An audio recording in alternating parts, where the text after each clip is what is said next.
Mendel के समय inheritance patterns को नियंत्रित करने वाले फैक्टर्स की नेचर स्पष्ट नहीं थी। अगले 100 वर्षों में संभावित जेनेटिक मटेरियल की नेचर की जांच की गई और यह पाया गया कि डीएनए डीऑक्सीराइबोन्यूक्लिक एसिड अधिकांश जीवों के लिए जेनेटिक मटेरियल है। डीऑक्सीराइबोन्यूक्लिक एसिड डीएनए और ribonucleic acid RNA living systems में पाए जाने वाले 2 प्रकार के न्यूक्लिक एसिड्स हैं। डीएनए अधिकांश ऑर्गेनिजम्स में जेनेटिक मटेरियल के रूप में काम करता है।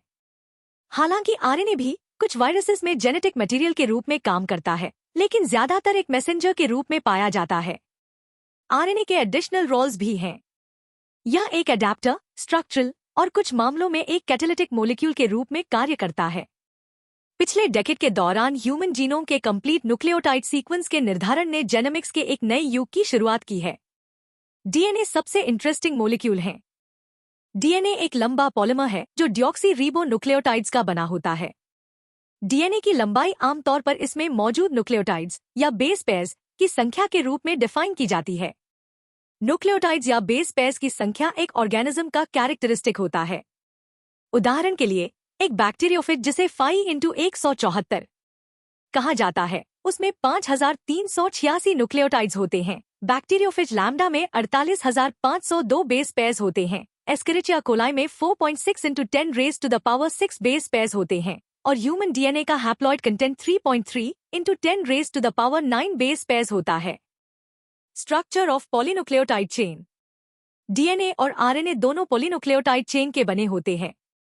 एक न्यूक्लियोटाइड में 3 कॉन्स्टिट्यूएंट्स होते हैं, एक नाइट्रोजनस बेस, एक पेंटोस शुगर, आरएनए के मामले में रिबोस और डीएनए के लिए डीऑक्सीरिबोस, और एक फॉस्फेट ग्रुप।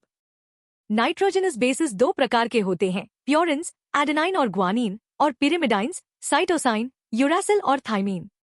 थाइमीन केवल डीएनए में पाया जाता है। यूरासिल आरएनए में थाइमीन के स्थान पर होता है। एक नाइट्रोजनस बेस एंग्लाइकोसिडिक लिंकेज के थ्रू पेंटोस शुगर के 1- कार्बन के हाइड्रोक्सिल ग्रुप से जुड़ा होता है, जिससे एक न्यूक्लियोसाइड बनता है, जैसे एडेनोसाइन या डिऑक्सीएडेनोसिन, ग्वानोसिन या डिऑक्सीग्वानोसिन, सिटिडाइन या डिऑक्सीसिटिडाइन और यूरिडाइन या डिऑक्सीथाइमिडाइन।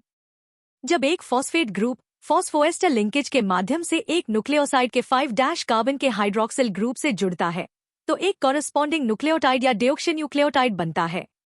न्यूक्लियोटाइड या डिऑक्सीन्यूक्लियोटाइड का बनाना इस बात पर डिपेंड करता है कि न्यूक्लियोटाइड में शुगर राइबोस शुगर है या डीऑक्सीराइबोस शुगर।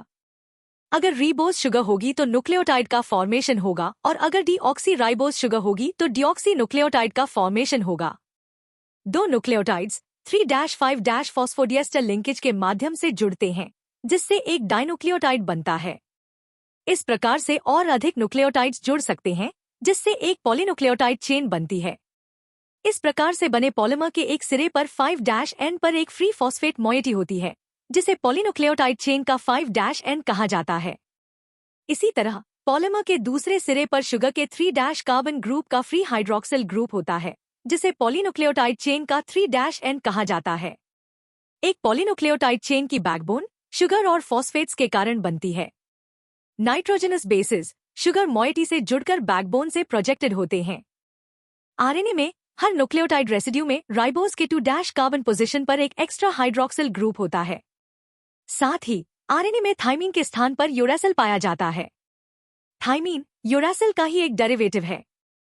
थाइमीन को 5-मेथिल यूरासिल भी कहते हैं।